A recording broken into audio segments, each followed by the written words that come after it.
कि भारत के पास अभी भी वक्त है।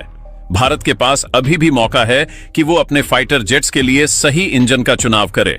रूस ने यह भी कहा कि भारत को अमेरिकी इंजन के भरोसे रहने की बजाय रूस के इंजनों पर विचार करना चाहिए। रूस का दावा है कि उसके इंजन भारत के हित में होंगे, क्योंकि रूस कभी भी भारत के फाइटर जेट प्रोजेक्ट्स में रुकावट नहीं डालेगा।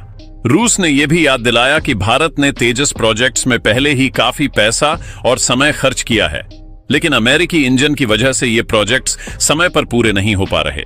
अब अगर हम गहराई में जाएं तो बात साफ है। भारत ने तेजस, MK2 और AMCA जैसे प्रोजेक्ट्स में अमेरिकी इंजन के लिए पहले ही काफी निवेश कर दिया है, लेकिन रूस का कहना है कि इस निवेश को बचाने के चक्कर में भारत को गलत रास्ता नहीं चुनना चाहिए। अगर भारत अमेरिकी इंजन के साथ आगे बढ़ता है तो ये भारत को कई साल पीछे धकेल सकता है, और ये काम कोई और नहीं बल्कि खुद अमेरिका करेगा। अमेरिका पहले ही भारत को इंजन देने में देरी कर चुका है, लेकिन अगर भविष्य में रणनीतिक हालात बदल गए तो अमेरिका इंजन देने से पूरी तरह मना भी कर सकता है। ऐसे में भारत का तेजस प्रोजेक्ट अधर में लटक सकता है, ठीक वैसे ही जैसे तुर्की का कान प्रोजेक्ट लटक गया। रूस ने भारत को एक और विकल्प की तरफ इशारा किया है। रूस का कहना है कि भारत के पास रूसी इंजनों का एक खुला विकल्प मौजूद है। रूस के इंजन जैसे कि AL-31FP या फिर AL-41F1S भारत के फाइटर जेट्स के लिए एक भरोसेमंद विकल्प हो सकते हैं। रूस का दावा है कि उसके इंजन न सिर्फ तकनीकी रूप से बेहतर हैं, बल्कि रूस भारत के साथ तकनीक साझा करने के लिए भी तैयार है। यानी भारत को न सिर्फ इंजन मिलेगा बल्कि उसकी तकनीक को समझने और उसे अपने हिसाब से ढालने का मौका भी मिलेगा। ये भारत के लिए एक सुनहरा अवसर हो सकता है, क्योंकि इससे भारत की निर्भरता किसी एक देश पर कम होगी। अब सवाल यह है कि भारत को क्या करना चाहिए। भारत के सामने दो रास्ते हैं। पहला रास्ता है कि वो अमेरिकी इंजन के साथ आगे बढ़े और इस जोखिम को मंजूर करे कि अमेरिका किसी भी वक्त इंजन की सप्लाई रोक सकता है। दूसरा रास्ता है कि भारत रूस के इंजनों पर भरोसा करे और अपनी रक्षा परियोजनाओं को तेजी से पूरा करे। लेकिन यह फैसला इतना आसान नहीं है। भारत और अमेरिका के बीच रक्षा सहयोग पिछले कुछ सालों में काफी बढ़ा है। भारत ने अमेरिका से कई अहम रक्षा सौदे किए हैं और अमेरिकी इंजन का इस्तेमाल तेजस जैसे प्रोजेक्ट्स में पहले से हो रहा है।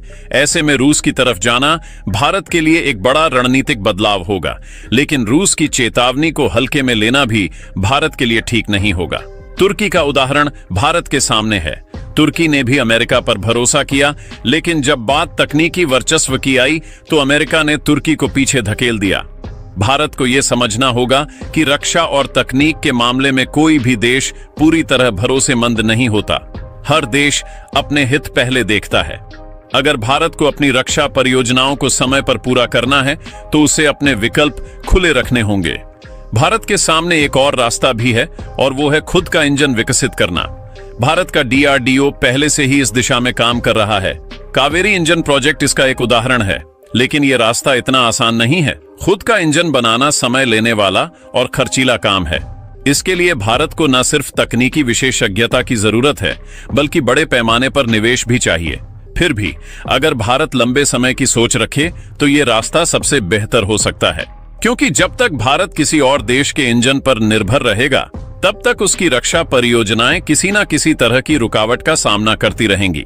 तो दोस्तों, ये थी वो कहानी जो न सिर्फ तुर्की के लिए बल्कि भारत के लिए भी एक बड़ा सबक है। अमेरिका की रणनीति, रूस की चेतावनी और भारत के सामने मौजूद विकल्प, ये सब मिलकर एक ऐसी तस्वीर बनाते हैं जो भारत को सोचने पर मजबूर करती है। भारत को अब ये तय करना है कि वो किस रास्ते पर जाएगा।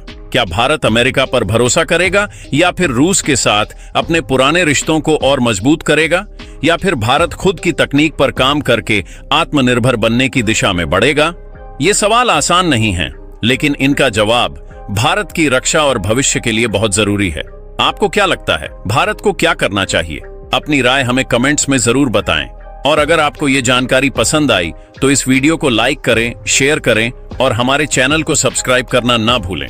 हम आपके लिए ऐसी ही दिलचस्प और महत्वपूर्ण खबरें लाते रहेंगे। तब तक के लिए जय हिंद।